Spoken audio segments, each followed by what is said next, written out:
musicothérapie, c'est l'usage de la musique dans un cadre thérapeutique.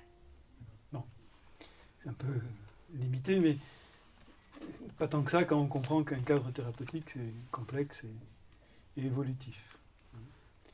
Donc, quelle est sa fin? On va dire qu'il y en a plusieurs.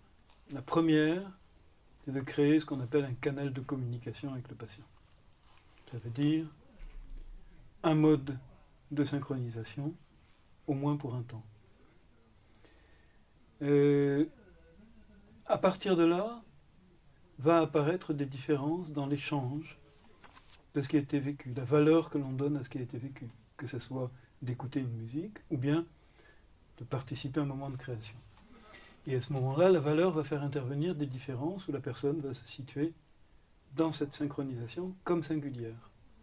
Et donc, le deuxième fin, on va dire, c'est de participer à l'individuation de la personne avec un cadre très simple.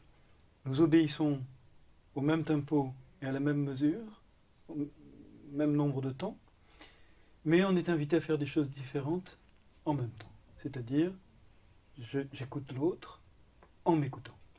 Ce qui n'est pas si évident et qui, pour un thérapeute, est essentiel parce que je dis vite fait que ce qui est dans la relation thérapeutique, ce qui est thérapeutique, c'est la relation. Et à ce moment-là, cette relation étant singulière, elle va évoluer, faire évoluer le rapport à la musique, évidemment, dont on peut imaginer qu'il va progresser, et c'est souvent le cas. Techniquement, je veux dire, la personne se lâche, sa voix est plus confiante, et donc les émotions sont plus intenses, on peut en rire plus, on peut en pleurer aussi. Et du coup, on ouvre un espace où la communication permet de rencontrer l'intime, parce qu'il y a un cadre. Parce que le même événement musical dans un cadre de chorale n'aura évidemment pas le même effet. Dans un cadre de scène, il n'aura pas le même effet.